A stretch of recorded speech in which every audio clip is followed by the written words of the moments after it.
Gerakan Power Up Indonesia mengadakan diskusi untuk membahas komitmen iklim para calon presiden 2024.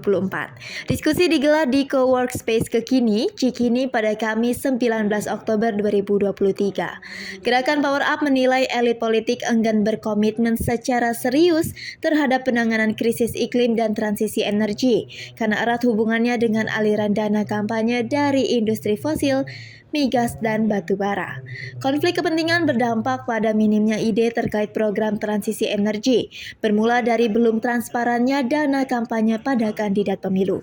Studi Center of Economic and Law Studies atau CELIOS menunjukkan sebanyak 89% pemilih berusia muda menginginkan adanya percepatan penutupan PLTU batu bara, dan sebanyak 60% menginginkan energi terbarukan mendominasi bauran energi nasional. Desakan dari kaum muda seringkali diabaikan, kalah dengan kepentingan pelaku usaha di sektor fosil yang mendanai para kandidat pemilu. Dana-dana gelap energi kotor sebagian sulit dilacak. Alhasil pemilih muda seringkali hanya dijadikan target suara, tidak diakomodir aspirasinya dalam bentuk program aksi yang nyata. Kampanye terkait transisi energi misalnya senyap terdengar dalam berbagai kesempatan penampilan para capres dan caleg di publik. Sejauh ini anak-anak muda itu hanya dijadikan statistik di dalam pemilu. Misalnya 2024, hampir sebagian besar parpol, caleg, capres itu menargetkan suara Gen Z dan juga milenial. Yang kalau dijumlah DPT-nya ada sekitar 113 juta orang.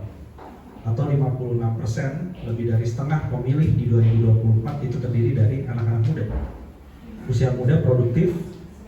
Dan hasil studi yang kita lakukan itu menunjukkan bahwa lebih dari 80% itu sebenarnya menginginkan program yang sangat konkret dari calon presiden.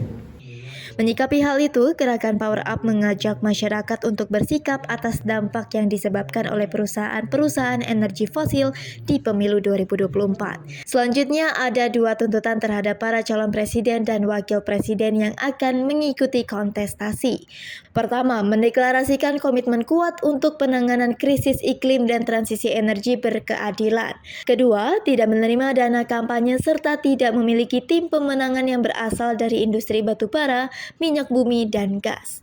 Tuntutan itu sebagai desakan publik agar para bakal capres dan cawapres menjadikan isu iklim sebagai masalah utama yang harus diselesaikan. Sulfatun melaporkan untuk Apa Kabar.